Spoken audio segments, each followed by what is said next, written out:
కానీ ముఖ్యంగా చెప్పండి సామ్యాల్ గారు, నిజంగానే మాలలు మాదిగలను అణిచివేస్తున్నారు, అన్ని ఉద్యోగ అవకాశాలు కానీ పదవులు కానీ మాలలకి వెళ్తున్నారు, మాదిగలకి ఏమి రావట్లేదు అన్నదానికి మీరు ఏకీభవిస్తారా విభేదిస్తారా? నేను ఒక మాట చెప్తున్నాను బ్రదర్, మాలలు మాదిగలు కొంత మాలలు ఎకనామికల్గా ఉన్న మాట వాస్తవం. ఓకే. మాదిగలు కొంత వెనుకబడ్డ మాట వాస్తవం. వాడు వెనుకబడేసి నువ్వు ఈడు వెనుకబడ్డానికి కాదాడా? 1932 రిజర్వేషన్, బ్రిటిష్ కాలంలో రిజర్వేషన్ ఉన్నాయి, బ్రిటిష్ కాలంలో రిజర్వేషన్ ఉన్నాయి.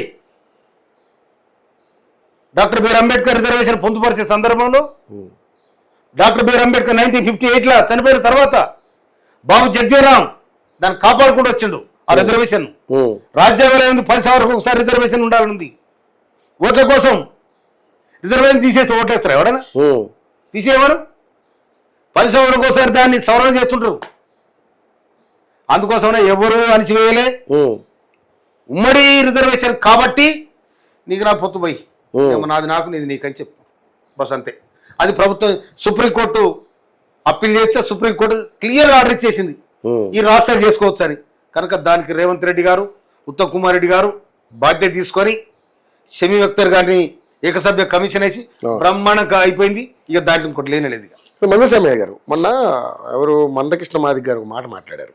ఎంతసేపు వివేక్ వెంకటస్వామి వాళ్ళ కుటుంబం, వాళ్ళ అన్న వినోద్ కావచ్చు, వాళ్ళ తండ్రి గారు వెంకటస్వామి గారు కావచ్చు, వివేక్ గారు కావచ్చు, ఇప్పుడు ఉన్నటువంటి బట్టి విక్రమార్క గారు కావచ్చు, వాళ్ళ అన్నగారు రవి గారు కావచ్చు, ఎంతసేపు వీళ్ళే రాజ్యాధికారం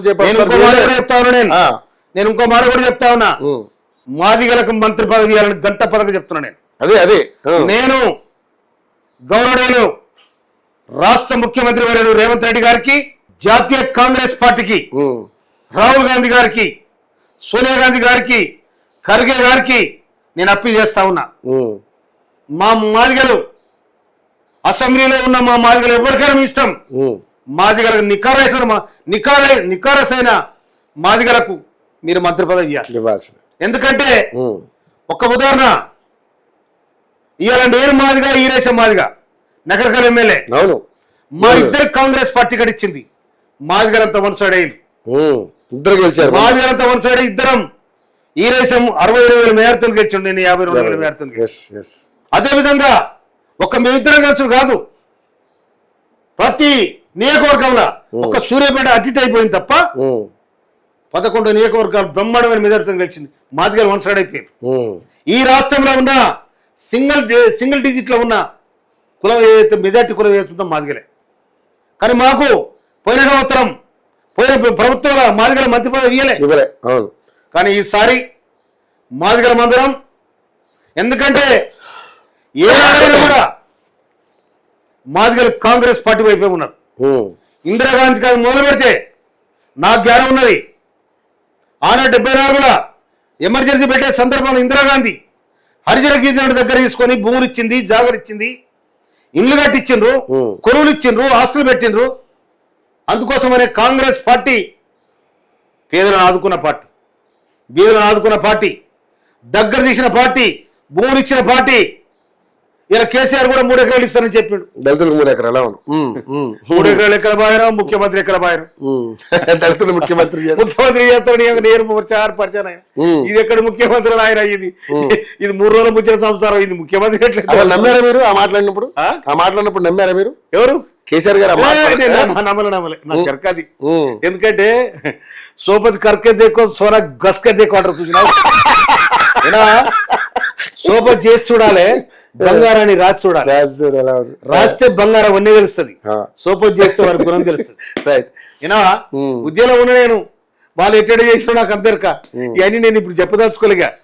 అందుకోసం అనే తప్పకుండా మాదిగలకు మంత్రి పనులు మంత్రివర్గంలో కాబట్టి ఈ మంత్రివర్గం ఇస్తారు. ఇంకా 6 మంత్రి పదవులు ఖాళీగా ఉన్నాయి, అందులోనే మీ మాదిగలనే మంత్రివర్గంలో ఈ 6 మంత్రులు ఫిలప్ చేసేటప్పుడు మాదిగలకు ఖచ్చితంగా మంత్రి పదవి ఇవ్వాలని నేను ప్రభుత్వానికి, రేవంత్ రెడ్డి గారికి, ముఖ్యమంత్రి గారికి, మంత్రివర్గానికి, అధిష్టానానికి, కాంగ్రెస్ పార్టీ అధిష్టానం నేను అప్పీల్ చేస్తా ఉన్నా. లెటర్ రాశారు? అన్ని రాస్తా, అన్ని ఇస్తా. ముఖ్యమంత్రి కూడా చెప్తా, ముఖ్యమంత్రి చెప్తే ఢిల్లీ కూడా పోతా. ఒకవేళ జరగకపోతే తప్పకుండా జరుగుతుంది. నమ్మకం ఉందా? 100%. ఎందుకంటే సామాజిక వర్గాల సమతుల్యం పాటిద్దామని చెప్పేసి కాంగ్రెస్ పార్టీ అంటా ఉంది కాబట్టి తప్పకుండా. సో మీ వర్గానికి కూడా న్యాయం జరుగుతుంది మీరు అనుకుంటున్నారు. 100%. ఎందుకంటే సామాజిక న్యాయం జరగకపోతే బాబు జగ్జీవన్ 49 సంవత్సరాల రాజకీయంలో ఉన్నాడు ఆయన. ఓకే. ఇందిరాగాంధీ మంత్రివర్గంలో యుద్ధం జరిగేటప్పుడు, పాకిస్తాన్ బంగ్లాదేశ్ యుద్ధం జరిగేటప్పుడు ఆయన రక్షణ శాఖ మంత్రిగా ఉన్నాడు. అటువంటి బాధ్యతలు ఇచ్చింది కూడా కాంగ్రెస్ పార్టీ. తర్వాత మీరా కుమార్ తెలంగాణ ప్రత్యేక రాష్ట్రం అయ్యేటప్పుడు మీరా కుమార్ ఆడ స్పీకర్ గా ఉన్నారు. ఎక్కడ? పార్లమెంట్ స్పీకర్ గా ఉన్నారు. మీరా కుమార్ జగ్జీవన్ కూతురు. అందుకోసమని ఇంత సామాజిక ఉంది కాంగ్రెస్ పార్టీకి. ఈ జాతిని కూడా మనం వదులుకోవద్దు. ఈ అనగబడ్డ జాతి స్వతంత్రం వచ్చిన తర్వాత వీళ్ళని కూడా మనం కలుపుకుపోవాలి. వీళ్ళకు కూడా న్యాయం జరగాలి. వీళ్ళకు కూడా విద్యా ఉద్యోగాలలో కూడా అవకాశం ఇవ్వాలి.